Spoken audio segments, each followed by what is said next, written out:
أعوذ بالله من الشيطان الرجيم.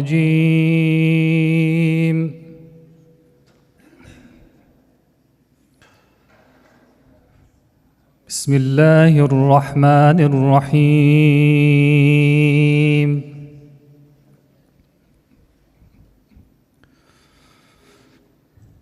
قل يا أهل الكتاب تعالوا إلى كلمة سواء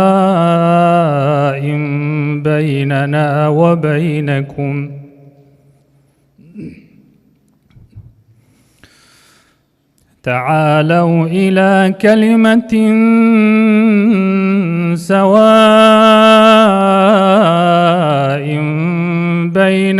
وبينكم ألا نعبد إلا الله ولا نشرك به شيئا ولا يتخذ بعضنا بعضا أربابا من دون الله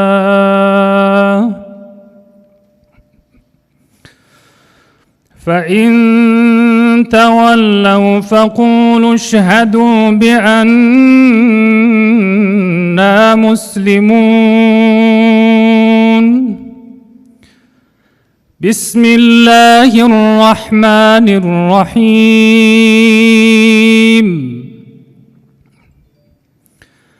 يا أيها الناس إنا خلقناكم من ذكر وأنثى وجعلناكم شعوبا وقبائل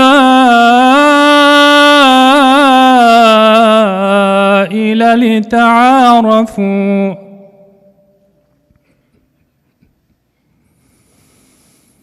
يا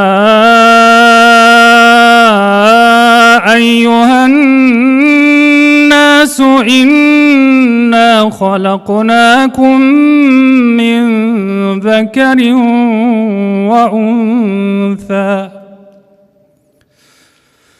وجعلناكم شعوبا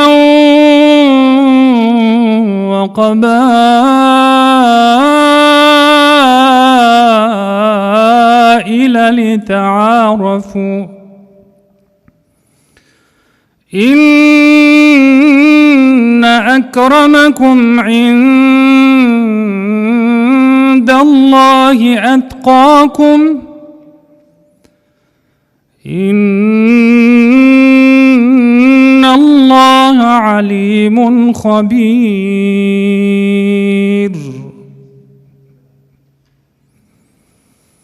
إن أكرمكم عند الله أتقاكم إن الله عليم خبير. صدق الله العلي العظيم.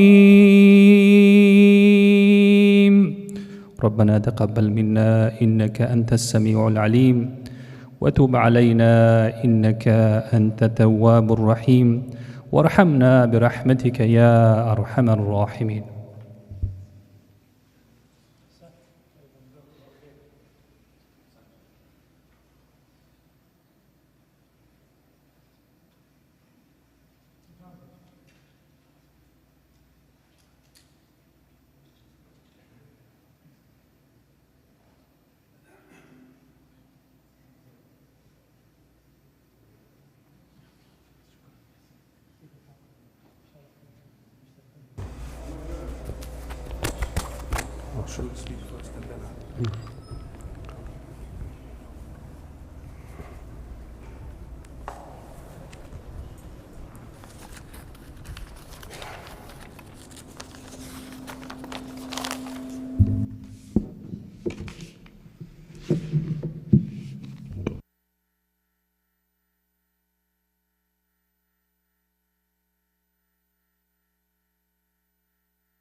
Bismillah ar-Rahman ar-Rahim, wa bihi nasta'een. Dear honorable and distinguished scholars, officials, and guests, I greet you all with a message of peace and say Assalamu alaikum, and welcome you to Crescent Islamic Center. May God's peace and blessing be upon you all for taking the time and making all the efforts to further the cause of humanity by advocating unity, tranquility, love, mutual respect, justice, and understanding among the people of all nations of the world. As God Almighty says in our holy book, Quran, He says, I created you from one man and a woman and made you tribes and nations so that you get to know each other. And therefore you develop a sense of belonging to the same human race and realize that we are all part of the same human family. God Almighty has also said in another chapter in the Quran that whoever kills one innocent soul, it is as though he killed the whole of humanity. And whoever saves one life, it's as though he or she saved the life of the whole humanity. Unfortunately, we see the situation for most of the people in the world as sad and tragic. Greed, power, nationalism, and extremism is causing most of these miseries. Of course, their motive is not faith. Rather, it is power and greed that's ripping countries and communities apart, leaving behind destructions, poverty, and war. Having built an orphanage in Afghanistan, a school, and also a women's shelter for the past 22 years, I know this firsthand, where this country called Afghanistan, with no fault of its own, is ravaged by 42 years of wars, poverty, devastation, all stemming from invasions, expansionism, extremism, and corruption. On the other hand, the poverty around the world is astonishing. Some estimates are that each day 25,000 people, including more than 10,000 children, die from hunger and related causes. Some 854 million people worldwide are estimated to be undernourished, and another 100 million may go into poverty and hunger soon. Isn't this world, with all its vast resources, created for human beings by our Creator? Aren't we supposed to share all of these God-given natural resources? Where is the human justice when some countries' waste alone can feed all the hungry people in the world? We have another saying from our dear Prophet sallallahu alaihi wasallam, where he says, when poverty walks into one door, faith walks out of the other door. And then you have illiteracy, ignorance, and crime as a result. This is where I believe the religion scholar, the voice of religion scholars must be loud and clear in pursuit of justice and peace on earth. To bring global harmony among all people, I believe it is upon our moderate and peace-loving scholars and like-minded officials and religious leaders from all religions of the world to come together and promote justice, equality, and unity. Also, to be steadfast with patience and vigilance in pursuing this God-loving cause and voice against greed, corruption, exclusionism, extremism, nationalism, racism, and unethical behavior by governments and others. It is further important to gain access and attract the youth in our communities and enlighten them with ethical behaviors and family and social values. We can see that most of our new generation are further apart from these God-pleasing ethics and behaviors today. We have to feel for each other. It is narrated from our beloved Prophet, again, where he says, none of you have faith unless you love for your neighbor what you love for yourself. Finally, here at Crescent Islamic Center, we endeavor to do our part in all these aspects. Besides being a place of worship and a platform for Islamic thought, enlightenment, philosophy, and spirituality, CIC is a center of unity and tranquility for all people of faith and all Muslims of different schools of thought. CIC is also a center of education and learning Islamic values and ethics for our youth in the community. Here at CIC, we place great emphasis on teaching our youth high morality, justice, human rights, good behavior, kindness, forgiveness, patience, moderation, and honesty. They are taught to be exemplified role models for the society and great citizens of this great country for us. At the end, once again, I'd like to thank you all so much for giving us the honor to be your host at Crescent Islamic Center. May God bless you all, enable you all to make a difference and be a positive contributor to the cause of humanity in the world. Thank you very much.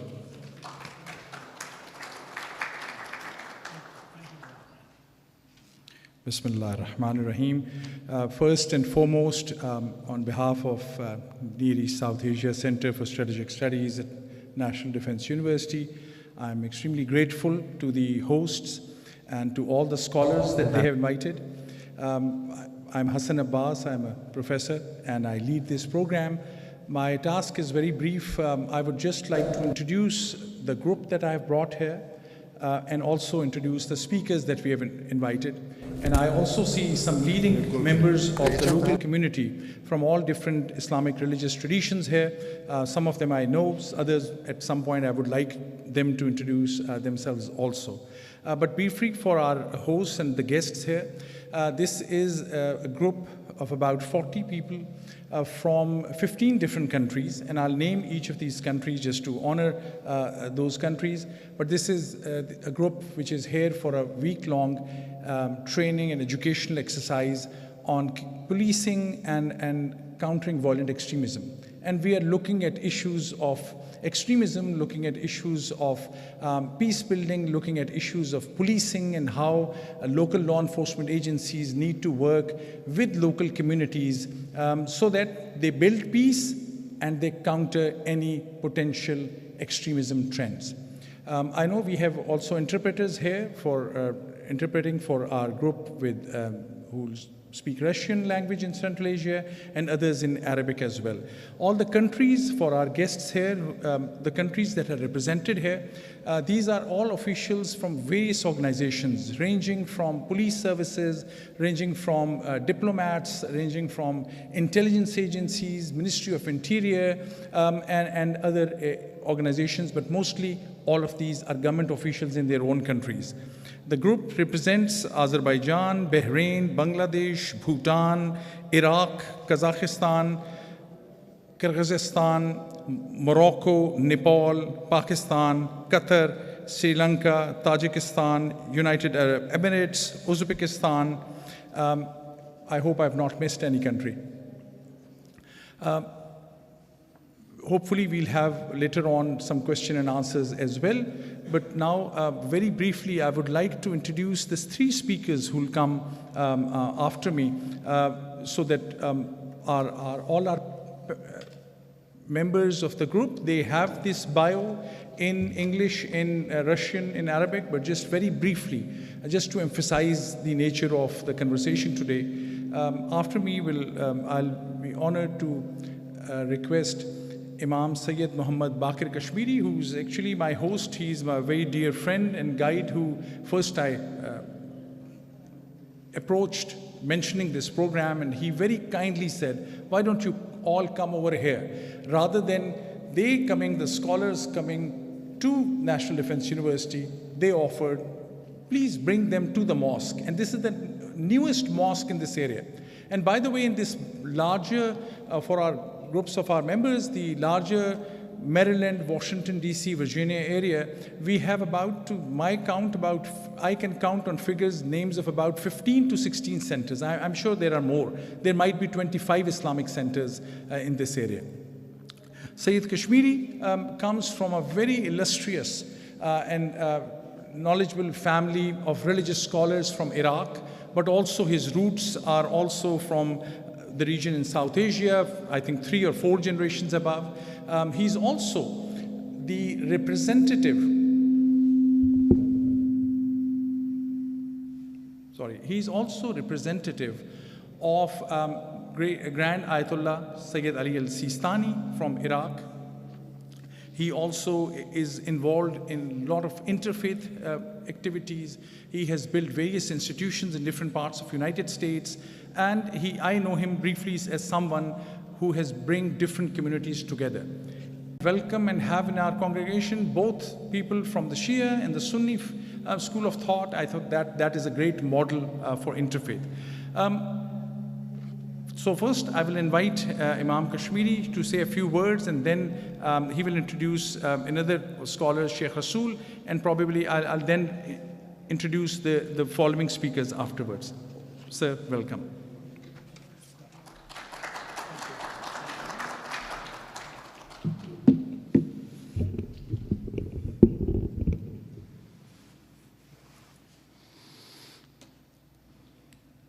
Should we say good morning, good evening, good afternoon? Time is. Let me start with the message of Islam. Assalamu alaikum jami'an wa rahmatullahi wa barakatuh. Peace be with you all. It's my pleasure and honor working close with Dr. Hassan Abbas, who is really working day and night to serve humanity and serve people from different parts of the world. He does a magnificent, important job that all of us, we need to cooperate, and we are here to help. And thank you for choosing Masjid Al-Nabi for your activities. Respected scholars, sisters, brothers, this Islamic Center, which is recently established with the dedication on hardworking of Hajj Rida Afshar, one of the valuable members, community members here, established on a purpose. The purpose is to be this American Islamic Center, not cultural, not Eastern, Western, not anything else. American Islamic Center, meaning all Muslims are welcomed here. Recently, in Ramadan, holy month of Ramadan, we had one of, at least I, during my life, I practiced one of my fabulous Ramadan in this Islamic Center. As Brother Dr. Hassan Abbas mentioned, I have other obligations to do in different states. Usually in Ramadan, I don't stay in one area, but this time I stayed here. And I'm honored to lead Jum'ah prayer here, Friday prayer here as well. Why? Because the main goal of this Islamic Center is to remind, show, and practice the real Islamic civilization that we have. And unfortunately, many Muslims, slowly, somehow they forget it. They don't practice it. They don't feel honor of it. While here in this Islamic Center, we insist on American Muslim community. We don't look to the school of thoughts. I am a Shia person. I am committed to my madhab, but I never ever impose it to anyone. And I work shoulder to shoulder with so many Sunni scholars and community members, as well as my family, because we believe in this strongly, that Islam is bigger than this. school of thought, madhab, is your personal understanding, while Islam is bigger than that. We look to the different understanding of Islam, something as a prosperity.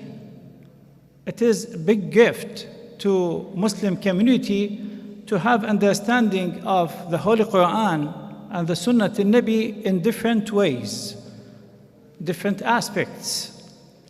In the holy month of Ramadan here, we will lead the prayer, and behind us, Muslims from all different school of thoughts. We have different times of prayers. We were able to maintain it somehow to pray all together. This may be 1 or 2 points.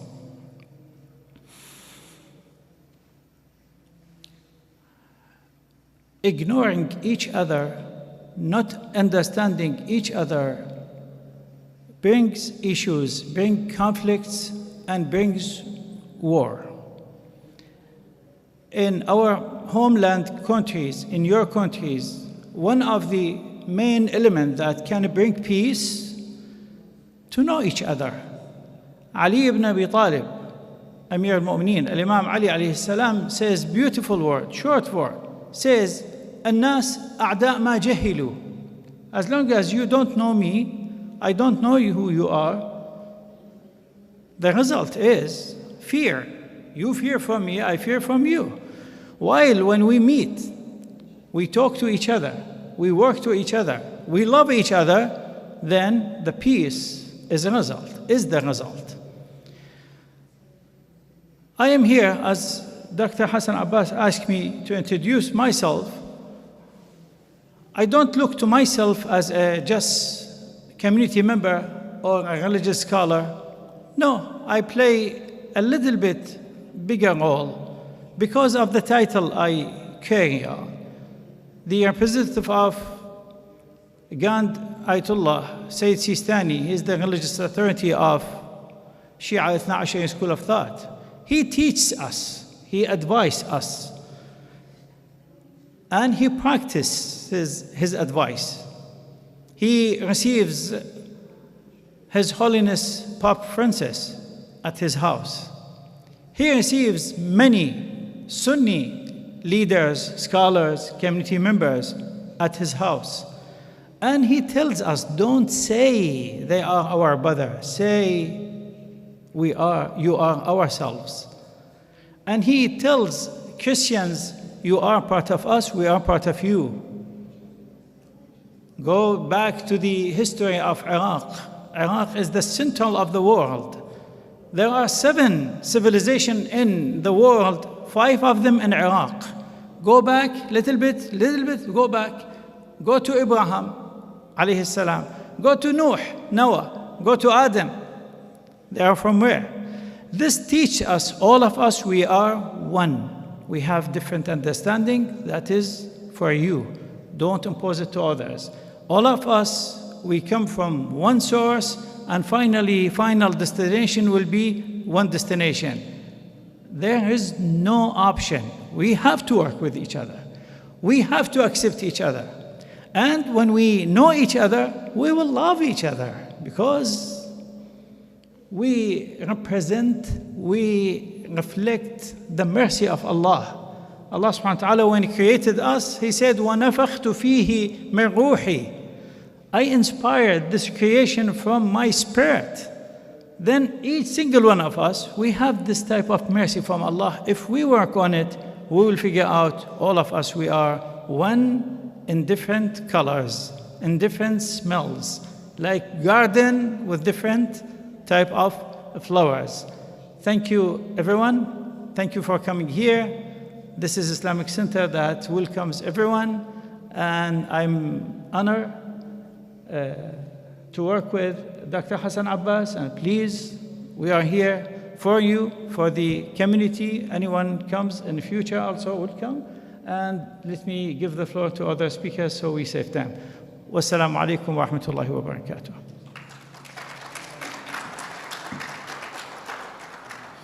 Dr. Hassan Abbas introduced me as a representative of Grand Ayatollah Sistani. I will leave a few pamphlets here for you in case you want to learn more about our organization. I just want to save time, don't speak a lot. And what we do here in different states to serve the community. Thank you. Thank you so much. Next is Sheikh Rasul Naqvi. I know him as a scholar, as a brilliant speaker, and he's running a program of religious education which is associated with some of the topmost universities here. It will be a great opportunity to listen to his thoughts. Please.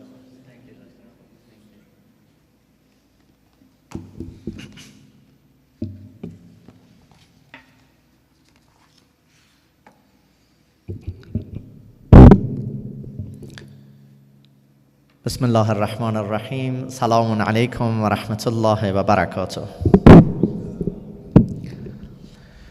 أعوذ بالله من الشيطان الرجيم. بسم الله الرحمن الرحيم. ولكل جعلنا منكم شرعة ومنهاجا ولو شاء الله لجعلكم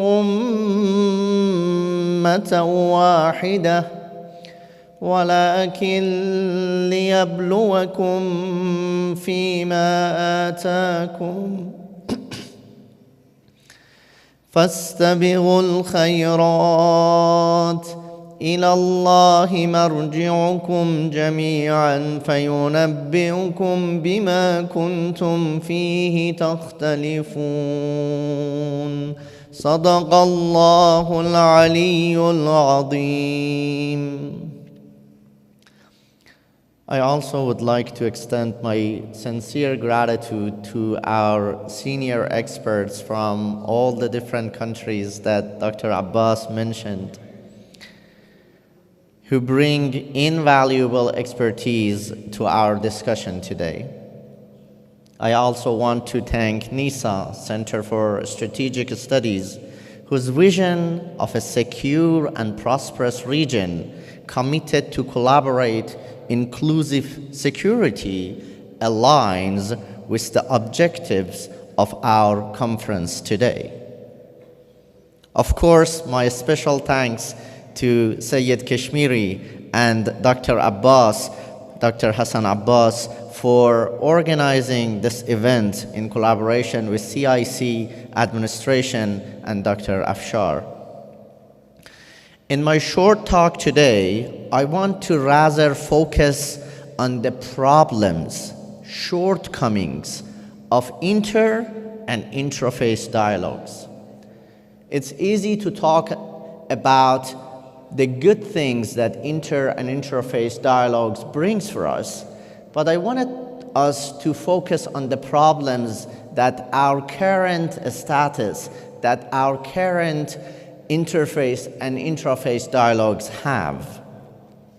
My background is in peace building. My master is in peace building, conflict resolution, and trauma healing, and I attend a lot of intrafaith and interfaith dialogues. Of course, actually 2 weeks ago I was in Berlin in a similar conference, and I see similar problems and shortcomings exist in inter- and intrafaith dialogues. So I'm here today to talk about 4 problems or 4 shortcomings that exist in intrafaith dialogue, so maybe we would be able to overcome them. And I'm sure if we are able to overcome these 4 problems, the fruits of inter- and intrafaith dialogues would be much more. So, number 1, lack of grassroots and student involvements. One of the key issues we face is the lack of grassroots and student involvement. Far too often, interfaith dialogues are confined to scholars and leadership circles, neglecting the voices and perspectives of broader community and the younger generation. It is vital that we integrate interfaith education to our school curriculum, breaking down the barriers that stem from limited exposure to diverse religious perspectives. After all, understanding breeds tolerance, and tolerance paves the way for peaceful coexistence. So yes, all of the leaders, scholars are here, but honestly, the interfaith dialogue is most needed in the grassroots. Number two, political influence. Another hurdle we must overcome is the influence of political institutions. Sometimes interfaith gatherings become battlegrounds for political agendas, diverting attention from the genuine spirit of dialogue and cooperation.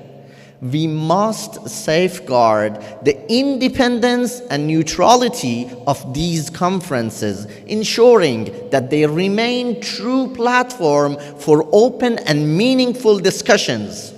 By doing so, we can create an environment where understanding prevails over political interest. Of course, this doesn't mean that political officers and high-rank officials shouldn't attend. No, they should do so, because it is by their attendance that the genuine understanding will happen. But there should be a balance of forgetting and putting away our political agendas when we come to interfaith dialogue. That's number two. Number three, lack of genuine intention. We need to address the issue of lacking genuine intention. Interfaith dialogues have at times turned into mere fashion statements, where participants engage in a race to preach their own religion or their own understanding of religion. So I attend to this conference to preach my Ahlul Bayt way of thinking, or my other understanding of Islam, or my understanding of truth. So the intention becomes converting and preaching instead of learning. This hinders the authentic exchange of ideas and inhibits active and genuine listening.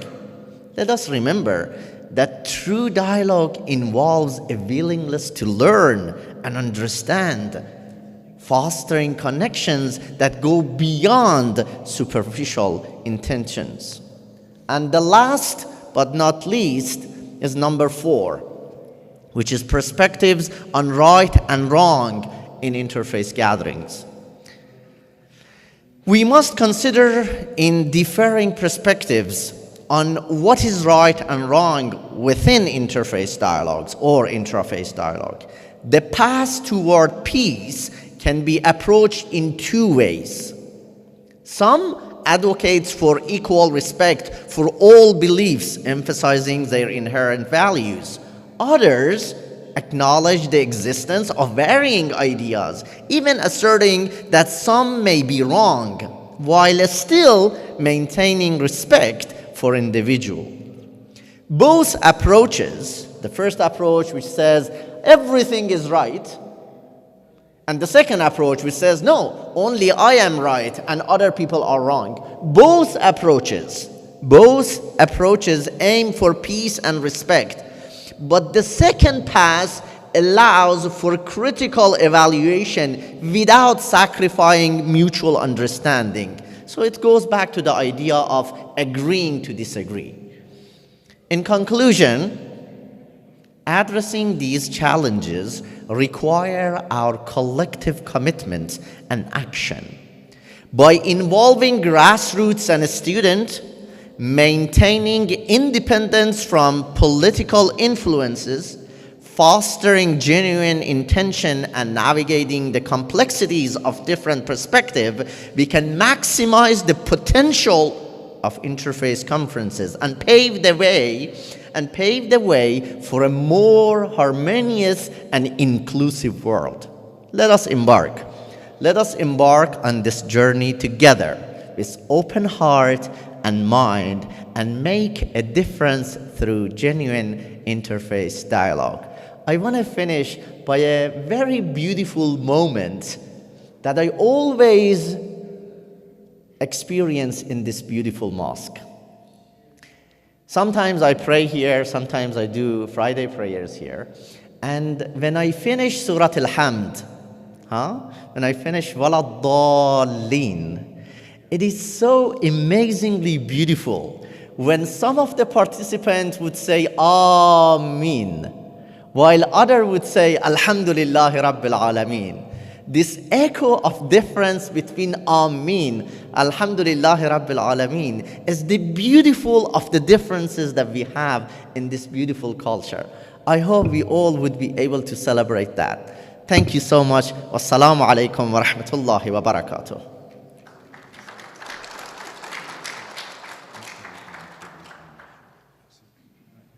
Big problems, and I think you explained those very effectively and honestly. Next, I am delighted to introduce a great speaker and scholar. Born and raised in Damascus, he served as the Imam of the mosque, the biggest important mosque in Damascus from 1981 to 89. Then he moved to United States and remained not only initially the Imam of the Islamic Society of Baltimore, but also founded An-Noor Institute of Islamic Studies and Arabic Language.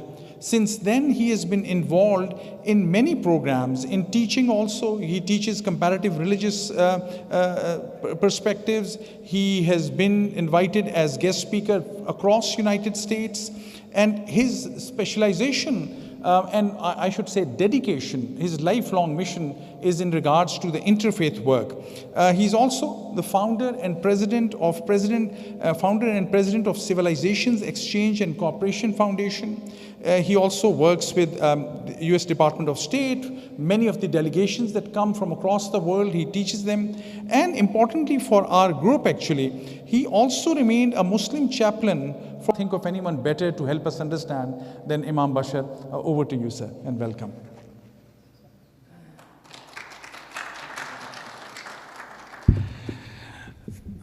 Thank you very much, Imam Sayyid Kashmiri and my dear brother Imam Rasul, for those wonderful remarks.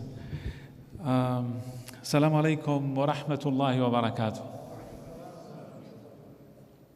I'm honored and delighted to speak to my sisters and brothers, and thankful to Allah subhanahu wa ta'ala I am for my dear brother inviting me. Thank you very much to be here. And I would like to use my few minutes just to share quickly about my experience as an imam in Syria, who was influenced by his sheikh, the Grand Mufti of Syria, in 19. I would not have had come back to Syria probably, because I have seen the United States is ready for the true message of Islam. But unfortunately, there was not enough da'i and du'at to come to America. So he was always asking us to learn English. Before we go to different qira'at, he would say, one qira'ah is enough right now, and the extra time and effort, spend it on English. I'm saying that because I would like to share with you only one point. I know my brother shared 4 points. I would like to share only one point. And that is the lack of international institutions for training imams on interfaith and global cooperation. I will say it one more time. I would like to share with you only one point, and that is the problem in the Muslim world of the lack of international institutions to train imams on interfaith and global cooperation. And based on that, I would like to recite those verses that talk about that, but normally imams do not use these verses to advocate to what I'm advocating. And this is the beginning of Surah Ar-Rum. أعوذ بالله من الشيطان الرجيم بسم الله الرحمن الرحيم ألف لام ميم غلبت الروم في أدنى الأرض وهم من بعد غلبهم سيغلبون في بضع سنين لله الأمر من قبل ومن بعد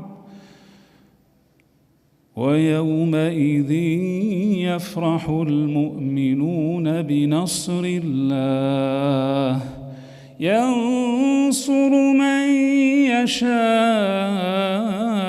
وهو العزيز الرحيم صدق الله العظيم. Almighty have told us in Al-Quran, chapter number 30, a chapter called Ar-Rum. And Ar-Rum today is Europe. By saying Alif Lam Mim, the Romans have been defeated at the farthest of the land. But after that defeat, there will be a victory in a matter of years. And to Allah belongs the things from before and after. And that day of victory will be a day of rejoice for the believers. What I want to say is this. Why for an imam in America today is reciting about Surah Ar-Rum? And why Allah kept this Surah Ar-Rum? The reason I'm saying that is because I don't see today so many institutions telling the imams, in case you became imam in Germany, keep in mind that Germany is different than France in those areas 1, 2, 3, 4. In case you became imam in Holland, Holland is different. In case you became imam in America, New York is different than Texas. In case you became imam in America, in California, you can do 1, 2, 3, 4, because those are not available in Texas. In case you became imam in Baltimore, you are close from Washington, D.C., from 176 embassies. You can do a lot with the State Department, with the Supreme Court, and this and this and that.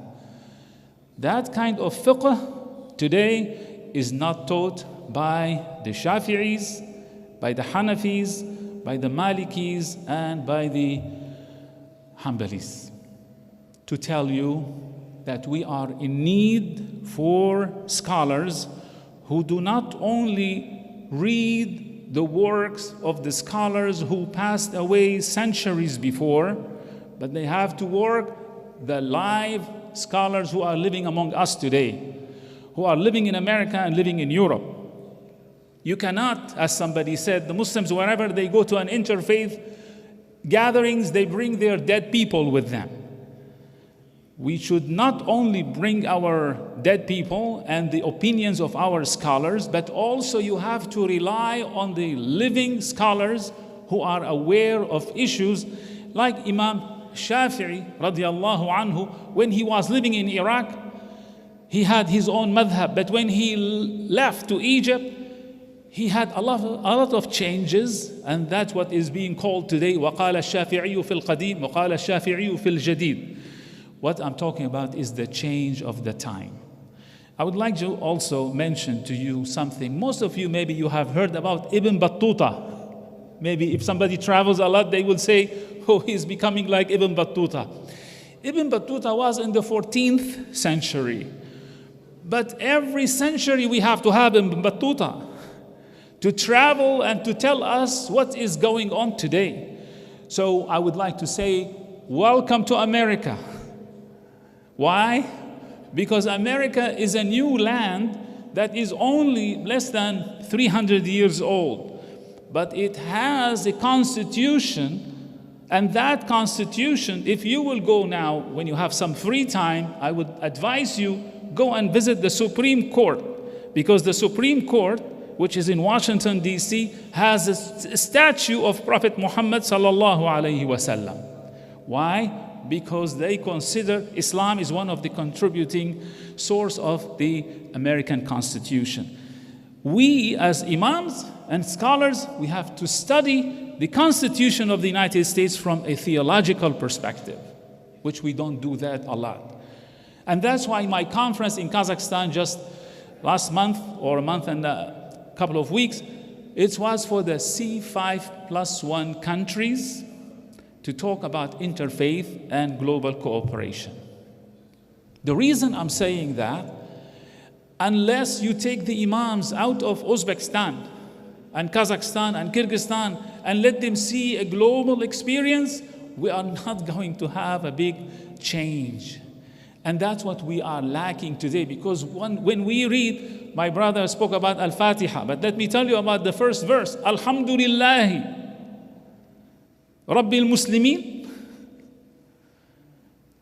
Alhamdulillahi Rabbil Muslimin. Alhamdulillahi Rabbil Mu'minin. Alhamdulillahi Rabbil Alameen.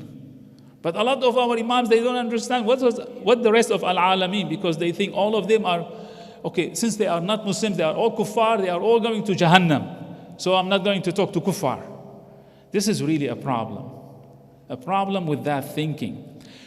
That's why Allah said, Ya ayyuhan nas, inna khalaqnakum min dhakarin wa untha, wa ja'alnakum shu'uban wa qaba'ila, لِتَعَارَفُوا. Still, even if he has different perspective. So really, the problem we have within the Muslim world is that kind of ideology that spread a lot in the last 50 years. Those are kuffar, they should not get close, you should not go to them, you should not talk, you should not. That create also terrorism, and that create extremism. Let's go back to the teachings of the Quran, and why Allah is telling me, Alif Lam Mim, ghulibatir rumu fi adna al-ard. Why I recite this verse today in the 21st century? And there is no more room and force, but there is other challenges where a lot of Syrians today, because of the war in Syria, they all chose to migrate to a room. My brother was in Germany just recently. We were just joking before we came in. A lot of now Syrian restaurants, a lot. Go to Europe.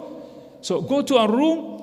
What is the responsibility of the imams today in creating this kind of relationship and dialogue and understanding a room? Because the room today has so many countries. I know they are all under European Union, but go and see the differences between France and Belgium, between Belgium and Holland, between Holland and Germany.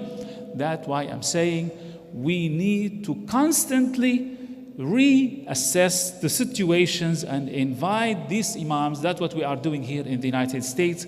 By the grace of Allah, with these programs with the State Department, we welcome imams all the time. By the way, a lot of them from your countries, they visit our centers in Baltimore. But that's not enough to have those imams come on the dime of the State Department. They have to come also with programs by your governments in order to understand diversity, that this is the blessings of Allah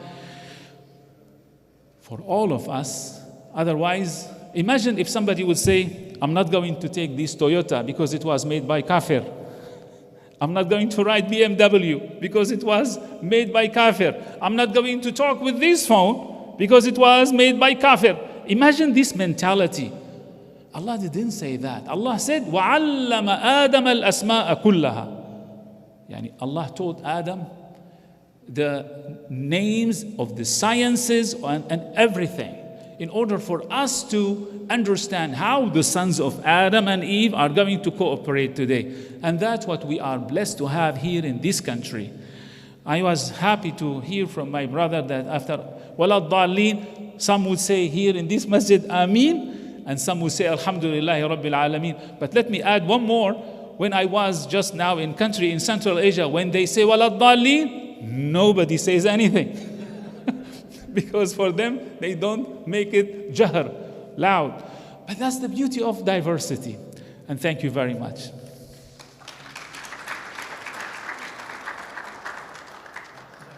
Thank you so much, Imam Bashar Asad. So if I have to summarize three presentations. I would start with Imam Kashmiri's message of understanding each other. The next point was understanding the problems. And last, the beautiful message was about inclusivity, but training. And as most of you would know as government officials, policemen, military officials, intelligence officers, how critical is training. So the training of imams to be able to do interfaith, I think that's a great CVE message. So our next speaker, and the plan is, he's the final speaker in our list. We wanted to keep it short because then we want to listen from you, all our participants. And also then I will give brief opportunity to scholars, which I'll just recognize, as I mentioned, Professor Abbas Kazim from Atlantic Council, and he's a leading scholar. Brother Rahat Hussain, and there are others as well. There's a scholar who's doing PhD from Yemen on those issues. So we have a great group which we'll hear hopefully briefly from them during question and answer. But my next speaker is someone who I first got attracted because when I learned about the name of his organization in Washington, D.C., it's called Rumi Forum. And I immediately got attracted to it. So this is Mr. Ibrahim Anli, originally from Turkey. He is both an academic and a scholar and a practitioner. He has done some research work in Hebrew University in Jerusalem in 2007 and 2008. He did a lot of work as a journalist in Turkey, connected many people in Istanbul, and he also currently teaches here different courses and bring people together with interfaith events. Recently I attended in Ramadan one of the events that he organized, in which the speeches from the Christian and Jewish scholars were the most inspiring and enlightening. So welcome, Brother Ibrahim Andli.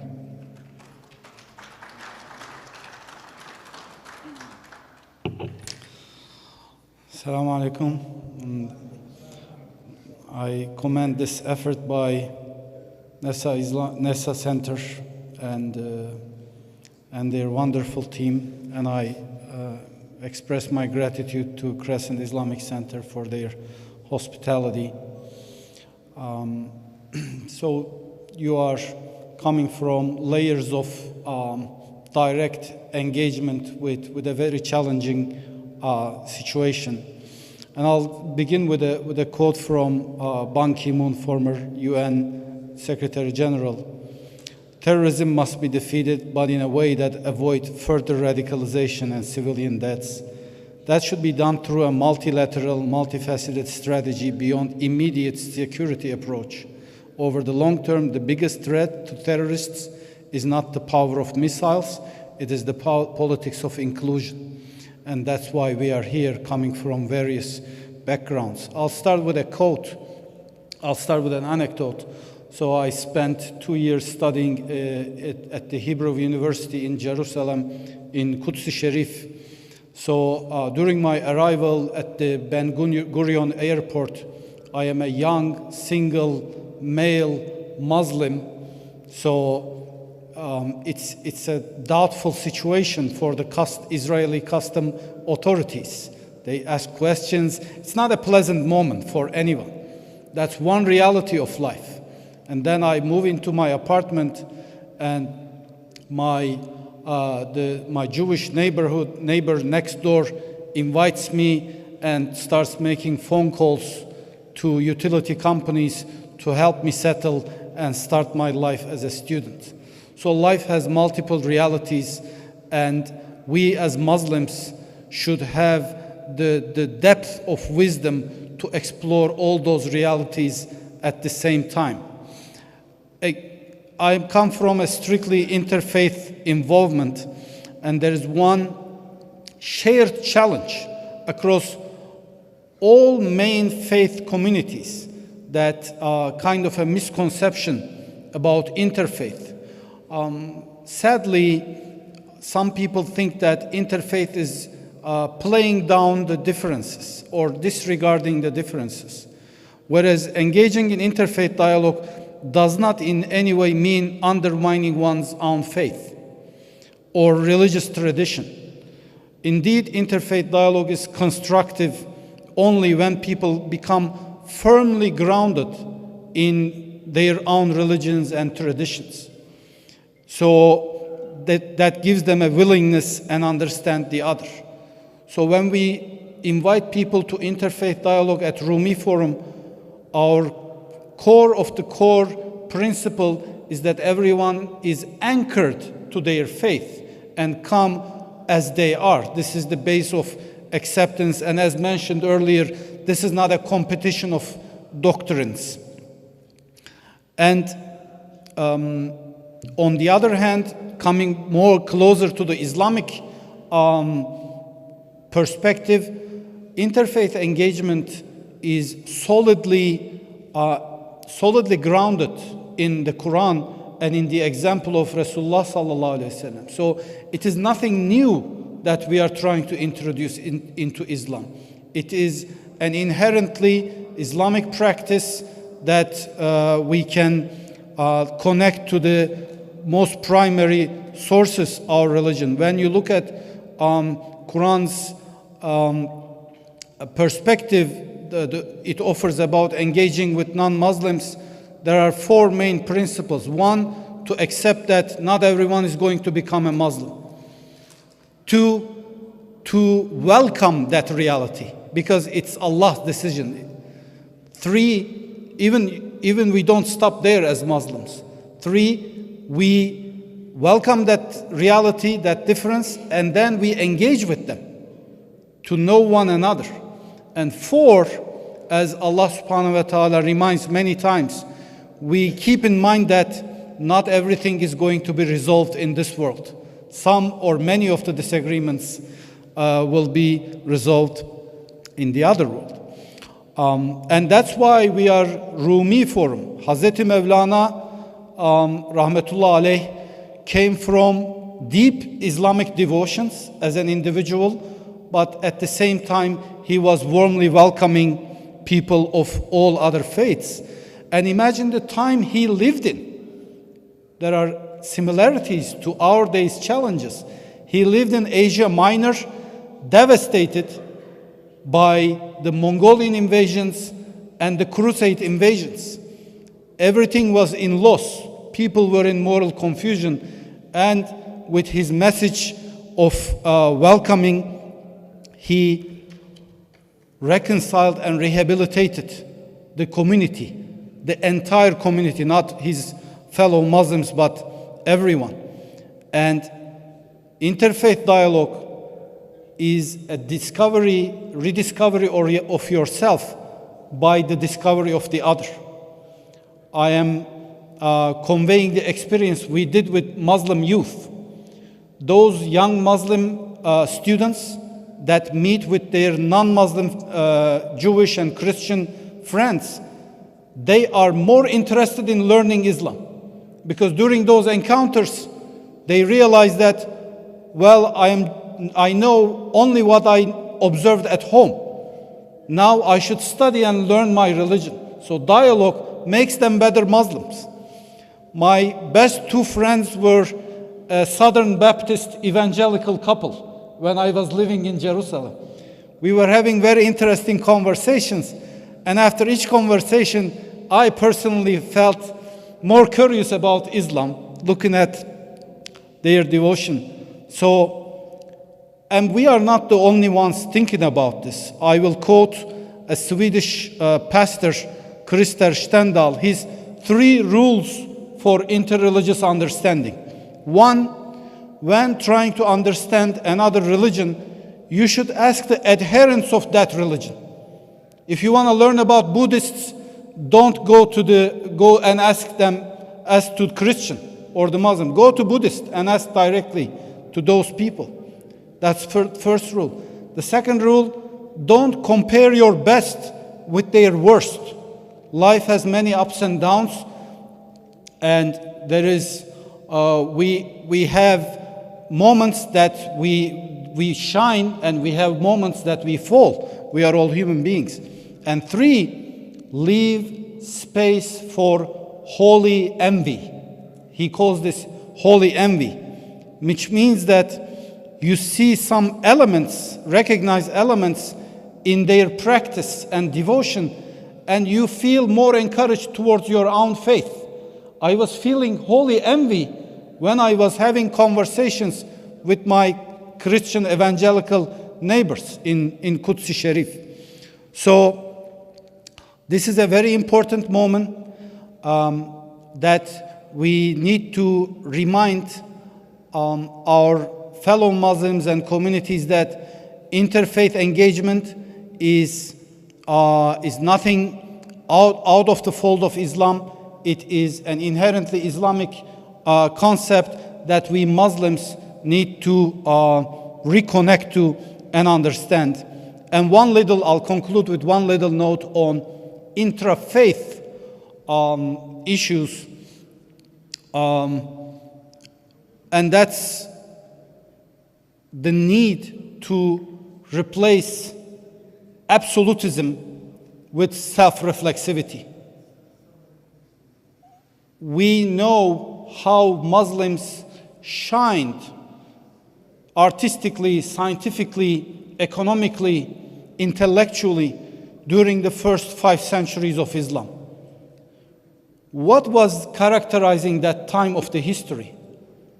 It was this deep culture of deliberation and self-reflexivity rather than absolutism. So when Imam Shafi, he was mentioned earlier, he said, thanks to those who came earlier before us, they left us many to address. Because what he was meaning that it's not over. We need to continue the deliberation. So that culture of self-reflexivity should replace this line of absolutism, which is not an Islamic perspective for learning or teaching. So I'll just conclude with that and look forward to continuing the conversation with your ideas and comments. Thank you very much. Thank you so much, Mr. Ali. There were so many nuggets, but the word that I really picked on were 2 words especially. One is celebrating diversity. I think that was so powerful. And also about leaving that space for the holy space in your hearts to be open to other ideas. At this time, we'll open it up for question and answers, but I also want to mention, I know we have a couple of Christians in the room. We have some Buddhists and Hindus from Nepal, Bhutan, and Sri Lanka. Don't feel excluded by any reason. If any of our friends, Buddhists, Hindu, who would like to make a comment, especially from our participants, you have the first right to come and share any thoughts you have as well. Also, if I take, before I open up everything, I know I'm putting someone just on the spot, but I will request for very brief comments because I can't help, I know a scholar who's sitting in the audience, there are many, but if Professor Abbas Kazim, you would like to say a few words, or at any time when you want. I know you're a professor, you can just deliver a lecture at any moment. Would you like to come now, or you can come later on? Please come and share any your wisdom very briefly, but we will be honored. Thank you so much. 2 minutes. Okay, that's more than what I would probably like to have. Thank you very much. Assalamu alaikum wa rahmatullahi wa barakatuh. Bismillah ar-Rahman ar-Rahim.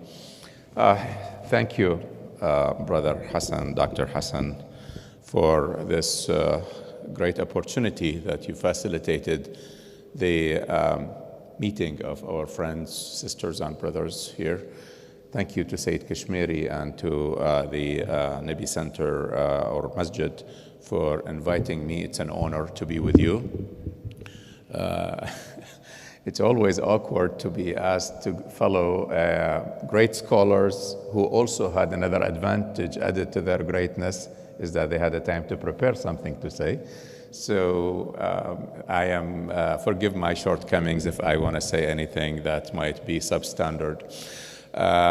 Listening to these good statements, I came up with also some complementary thinking, and the theme I'm picking here is the state-society relation.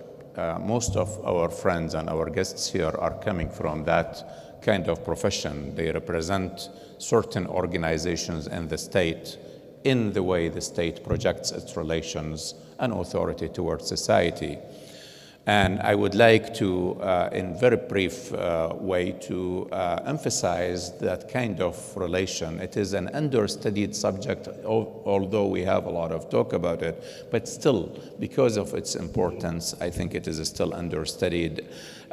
State-society relation or relations had been utilized or been practiced in a very classical, lazy way, I would call it, which is the use of force, as people take that definition of the state, which is the monopoly over the legitimate use of force, as in the classical definitions of the state. But people often overlook the words legitimate or legitimacy in this definition. What makes this relation legitimate, and it provides that legitimacy to it. It is not that the fact that the state, by its very existence and definition and use of force, its use of force is made legitimate by that virtue. It has to be legitimate so that the practice by the state will become legitimate practice, not the other way around. And I believe that there are steps that can be used by states to get a healthy dialectic in this relation between state and society. It starts with the transparency and openness. When the state wants to pursue its work in the law enforcement, be it regular law enforcement or anti-terrorism, which is a high level, more sophisticated level of law enforcement, it has to be approached with openness. When we want to talk to society, to people, to neighbors of people we suspect, to their families or to them, we have to be transparent and state our motives in the same way. Let people get what they hear, not the other, or not part of what they hear or none of it. It's important. Why? Because that transparency and openness, that's credibility. When you tell someone, come with us for 15 minutes to talk to you, it has to be 15 minutes plus the time to travel back and forth, not 10, 15 minutes becoming 3 years for someone to disappear. Then that will lead to what? That will lead to trust and legitimacy. Trust is the mother of legitimacy. At the end of the day, state-society relation is really a contract, that famous social contract that we heard from Thomas Hobbes and John Locke and Jean-Jacques Rousseau and the other great scholars. Basically, trust is the foundation of legitimacy for the state. The state is legitimate because people trust the state. And that trust and legitimacy lead to the final part of the dialectic, which is acceptance. People, citizens, will accept the behavior of the state and agree with the ways and methods of the state because they trust the state and because they know that what the state says is what they get because of that transparency that we spoke about. That acceptance leads to cooperation. Your goal is to have that cooperation. Your success is only possible as a law enforcement or an anti-terrorism expert or practitioner is the cooperation of the people who accept you and accept your ways is the defining line between success and lack of success, if I don't want to call it failure. Then we will get the healthy dialectic of successful anti-terrorism work and also successful law enforcement work, rather than the classical, tired, lazy way of beating what you want to hear from people because you don't know what you get. People under the threat or the fear or the physical measures that normally many states use, they will tell you anything. 80% of it is not true. They speak and say anything just to get out of the torment. But the best cooperation, the one that leads to success, is the one that is coming from a trustful person who tells you the truth because he wants to cooperate. Thank you very much again. It's an honor to speak with you. And thank you, Brother Hassan. Thank you, Brother Sayyid Kashmiri. And may all be in the blessings of Allah subhanahu wa ta'ala. Thank you so much. The words of trust and transparency, I think, are the key words, and you have linked the brilliant presentations from our speakers to the political science framework, which is very relevant for our security officials here. It's time to open up for questions, but one more speaker which I would like to introduce and also, in fact, acknowledge his work is Mr. Rahat, who's doing a lot of work on interfaith. Every interfaith or intra-faith conference or seminar I see, Mr. Rahat is there. Would you like to make a short comment? Please welcome. And then we'll open it up. So think of your questions, and I'll request our interpreters later on to come close to me so that if there is a question, you can then say it in the mic later on. Rahat, please. 2 minutes. Assalamu alaikum, everyone. My name is Rahat Hussain. I'm with the Shia Muslim Foundation. I wanted to thank Sayyid Kashmiri and our respected host today for inviting me to this program and allowing me to participate. I think it's really fantastic to see all of the attendees and the discussions that we're having. One thing I wanted to add was that we've talked more about the concepts of interfaith, intrafaith, and I wanted to discuss that the American Muslim community is one of the top models for this in the entire world. In different Muslim countries, you might see that there is one race, two race, not much more than that. But in the U.S., we'll see that there are dozens of races representing the Muslim countries, Muslim ethnicities. And on top of that, not only are there different races, ethnicities, different groups, the American Muslim community serves as a model for intra-faith relations for the entire world. The level of cooperation and harmony that Shia, Sunni, and other Muslim communities display in the United States is something I think that should be emulated around the world. So I mentioned race is one area, social is another area. On top of having different groups, ethnicities, and races, we have the situation where Sunnis and Shias will socialize with each other on a personal level, attend each other's weddings, attend each other's personal events, attend each other's programs, and it creates an atmosphere of bonding and unity that inshallah, we see in many Muslim countries, but I think we see it at a level in the United States that is unprecedented. Another area where the Muslim community in the U.S. excels is that we are politically unified with one another. In different Muslim countries, we often see that there are political disagreements. There's A side, and there's B side, and there's C side. In the U.S., for the largest part, for the most part, Muslims are united on their political goals. There are differences in opinion on how to accomplish these goals, but these racial differences, these social unities, they actually come together in a positive way to allow the American Muslim community to excel in different forms of unity at different levels that I think can be a model for the world, and it is something to be praised by all of us.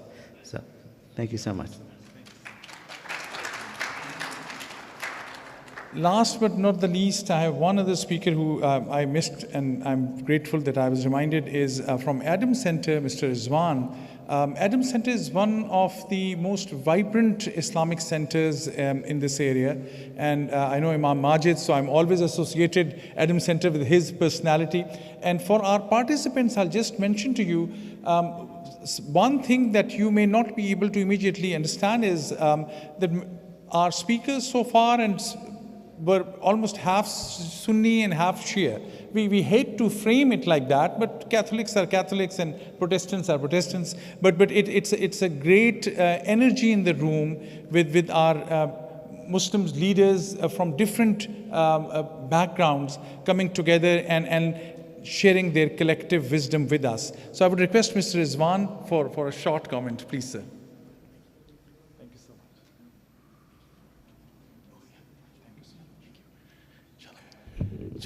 Assalamu alaikum, everyone. Bismillah ar-Rahman ar-Rahim. In the name of God, the Beneficent, the Merciful. Thank you, Dr. Abbas. Thank you, Sayyid Kashmiri.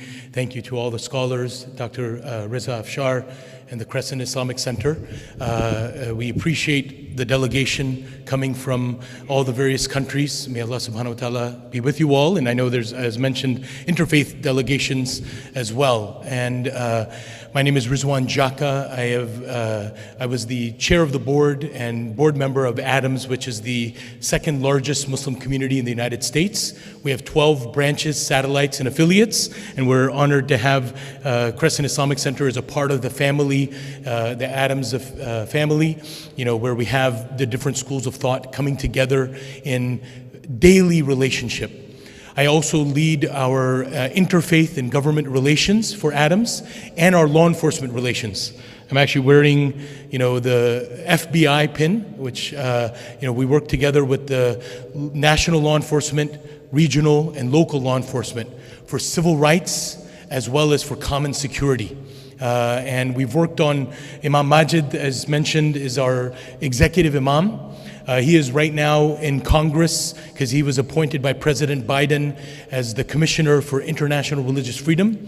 He is discussing religious freedom right now in Congress as we speak. And so we work on religious freedom at a national, international level, working with evangelical Christians, Jewish, Hindu, Sikh, Buddhist, Baha'i, Zoroastrian, Jain, and of course, Muslim community of all the various schools of thought. And it is very important, all the wonderful points that were mentioned in continuing to inculcate that. One of the points I want to reaffirm is the grassroots engagement, youth work. At Adams, we were talking earlier with the professor and with Sayyid Kashmiri, we have scouts, Boy Scouts and Girl Scouts. We have several hundred, reaffirming the good values of our faith as well as citizenship in the countries that we live in. Our obligations to good citizenship and doing good deeds. And so working with the youth in that aspect so they know their faith and they know their responsibilities to society. That trust building, we work with local law enforcement daily. And it's important for law enforcement to reflect society, that they are made up of the communities that they serve. And they intentionally recruit from the Muslim community here and from all communities, from African American or from Jewish community or Hindu, Sikh. They want to make sure law enforcement represents the communities they serve. And that is very important here in the United States context. And from the countries that you all represent, the advice would be to make sure the law enforcement represents the cultures and the demographics that you serve. That helps build that trust. And making sure that, one of the things as Muslims here in the United States, we had to overcome the suspect mentality. Muslims are not suspects. We are partners in the common security of our country. And we had to remind law enforcement of that we are partners in the solution for peace building and for safety. And that's something that, like tomorrow I have a call with the FBI. We have regular engagement to advocate for the safety of our country and the safety of our communities to counter hate crimes. Because here in the United States, there are hate crimes against minority communities. And we must work together as Christian, Jewish, Muslim, Hindu, Sikh, Buddhist, Baha'i, in that common security, safeguarding our houses of worship and being there for each other. So if a synagogue or a church is attacked, we come and help safeguard that house of worship, and vice versa. When the mosque is attacked, the other faith communities stand with us. We stand shoulder to shoulder together in common security and mutual respect and understanding. It is an honor to be here. It is an honor to work together with multiple schools of thought within the Muslim community and with people of all faiths and backgrounds. May God accept it, and may God bless this journey and this effort, inshallah. Assalamu alaikum. Thank you so much. Mr. Rizwan, you touched on some of the things which we had been talking for the last 2 days, especially linkages with law enforcement and this collective security in which everyone is a stakeholder, whether Muslim, Christian, Jew, Hindu, Buddhist, we are all together in this. So well said, and your points were so very relevant to the themes we have been discussing. So I'm already told we are hardly 5 to 7 minutes away from lunch, but time for 2 or 3 questions that our participants have for our scholars on this side. Any questions that come to your mind? If you are, we have interpreters. If it is in Russian, we can quickly interpret. Or any comment that any of the participants would like to make. Mr. Inkasar Khan, please go ahead. Mr. Inkasar is Additional Inspector General of Police from Pakistan, and he represents the National Counterterrorism Authority, which is doing a major work on counter-extremism in Pakistan. Press this. Yeah. You can speak in that, or you can come here also. Inkasar. No one's. Good. Let's go ahead. We can hear you. No, it is. If it is close to you, we can hear you. It is linked to the mic system.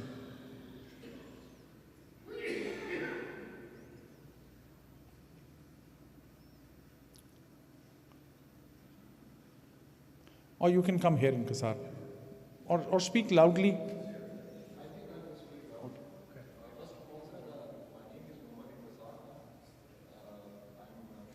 Oh, sorry. Please, if you come, because they can't hear you. So come here, please. I think that mic can go around too. That's a wireless. Oh, I see. Okay.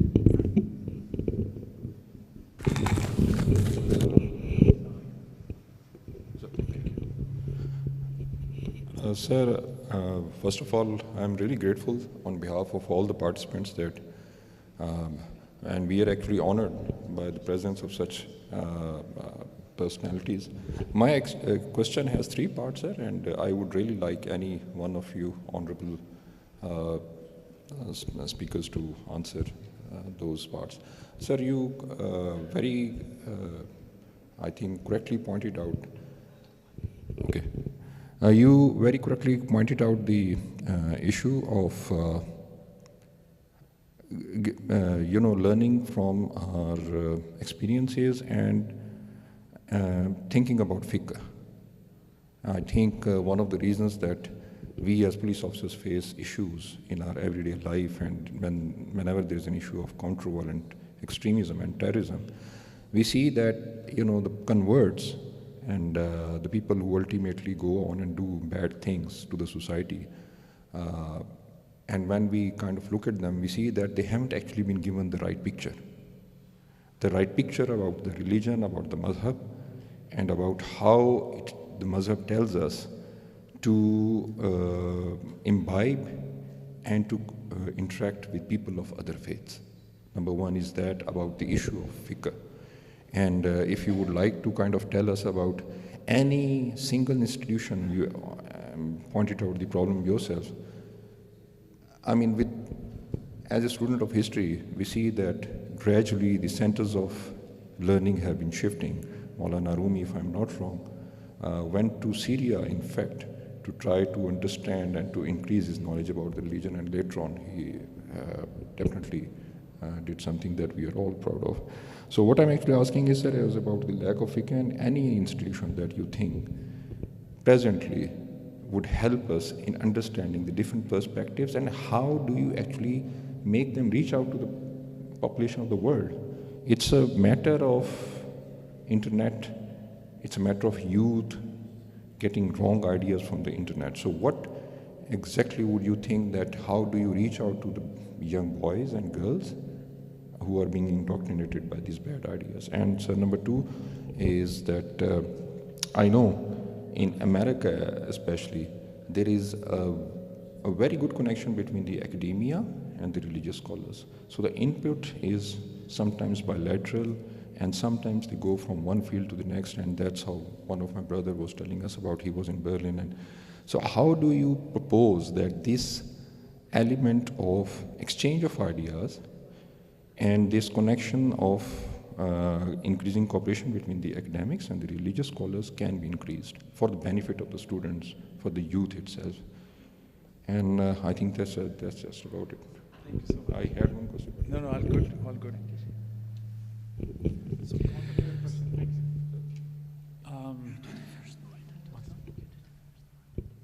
okay. I just wanted to let you know that I had an organization called Civilizations Exchange and Cooperation Foundation.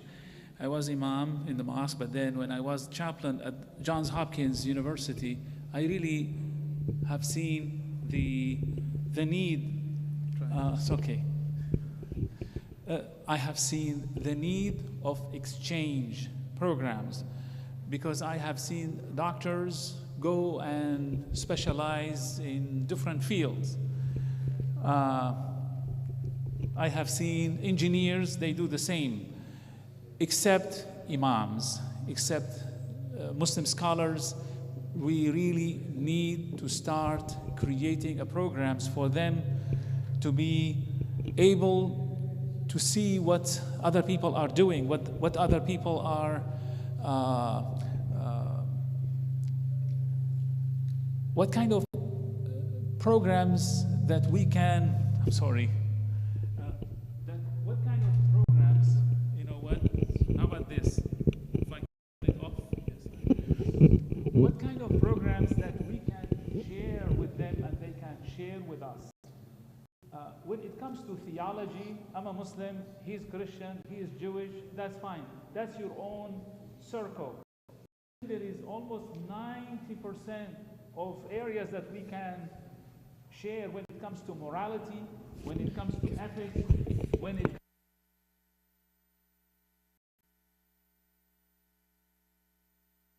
and we still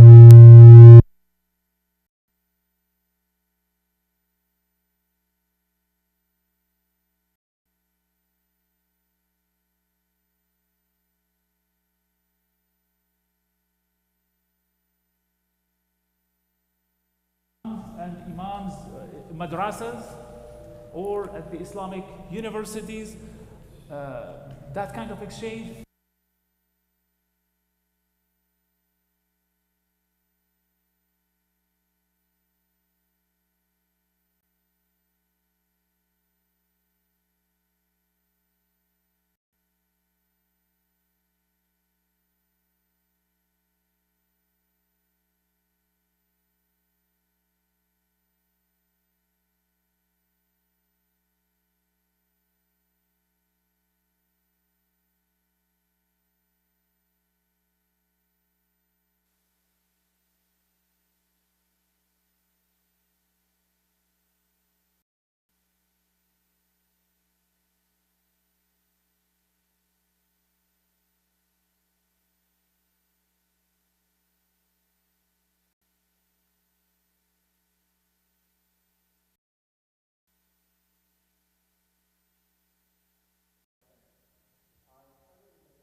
From a non-Muslim female scholar.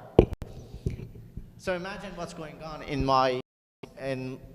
myself, like a scholar, 16 years of studies in Qom and teaching, and like I was a good writer, and now I'm facing a challenge of like, how would I sit in a class with a non-Muslim Jewish lady teaching me about Islam? Honestly, the internal challenge through until I convinced myself that this lady has a lot to offer. That challenge was a big journey for me. That wouldn't happen without this experience. So I think probably the only possible way of academics connecting to the traditional scholars and traditional scholars connecting to the academics is just going to learn from one another. So without this engagement, it is impossible. So probably the practical suggestion would be for the academics to take courses in the traditional studies and for the traditional students to take courses in the universities in a very practical solution problem. Thank you so much. I know we had a long day. We started off very early, and the purpose is also we are very thankful to the hosts that they have arranged for lunch.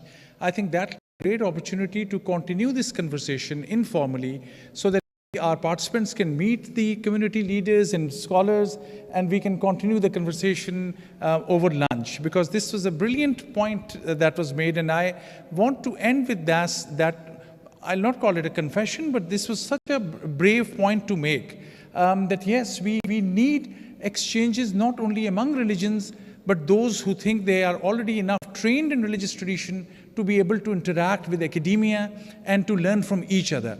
So it was an excellent question, and I think this was a very important point that we all need to recognize, not thinking of ourselves as the final authority in any field, and to continue this urge to pursue excellence, pursue knowledge, and pursue wisdom. That is a collective idealism for all religious traditions, which brings us together. So I would like to thank the hosts, Haj Afsar for hosting us, Sayyid Kashmiri for so brilliantly managing this, and I will leave the comment for the final for the President for a quick note of thanks, and then we will move.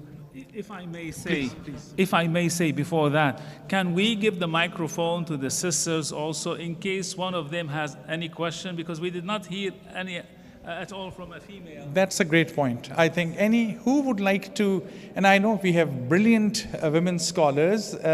I know who I'll call upon if none of them. I think I'll call upon Ms. Amna, because she's from UAE, and UAE was one of our partners in the last 2 years. We hosted this seminar in United Arab Emirates because Hidayah, one of the finest organizations on CVE, is there. So we have a representative from UAE. Who would, anything, Amna, you would like to ask or add, or any point you'd like to emphasize?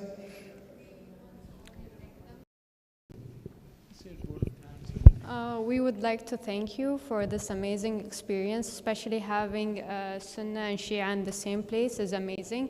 I would like to emphasize that we have the Ibrahimic place in the UAE, which have the chapel, the mosque, and the Jewish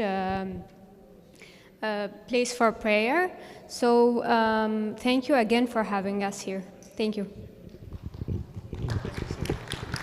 Any other comment quickly? I think you made a brilliant point, getting all the communities, especially among the Shia and Sunnah, together, which should be a very, very common thing, but that's not a common thing. So the great point. I think this is a great point for us to end this. Maybe a short prayer from Imam. Oh, Brother Azhar, please. Thank you, sir. I thank you all for coming and gave us the honor to be here.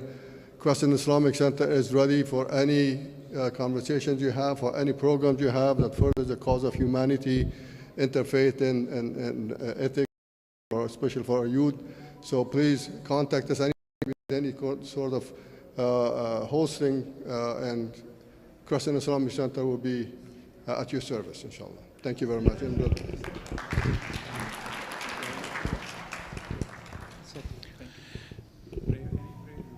Prayer. بسم الله الرحمن الرحيم الحمد لله رب العالمين أفضل الصلاة وأتم التسليم على سيدنا ونبينا محمد وعلى آله وصحبه أجمعين. يا ربنا لك الحمد كما ينبغي لجلال وجهك ولعظيم سلطانك، لا نحصي ثناء عليك أنت كما أثنيت على نفسك. اللهم لك الحمد أن جمعتنا في بيتك الكريم، اللهم كما جمعتنا اجمع قلوبنا على محبتك ورضائك، واجعلنا خداما لدينك ولرسالة نبيك، وما جعلناك إلا رحمة للعالمين. اللهم اجعلنا رحمة للعالمين. اللهم أنت السلام ومنك السلام، تباركت وتعاليت يا ذا الجلال والإكرام، والحمد لله رب العالمين. Thank you so much. Thank you so much. Thank you so much. Your brilliant points. We have prepared some lunch for you all, so downstairs in downstairs halls, please go ahead and help yourself. Group picture. They want pictures.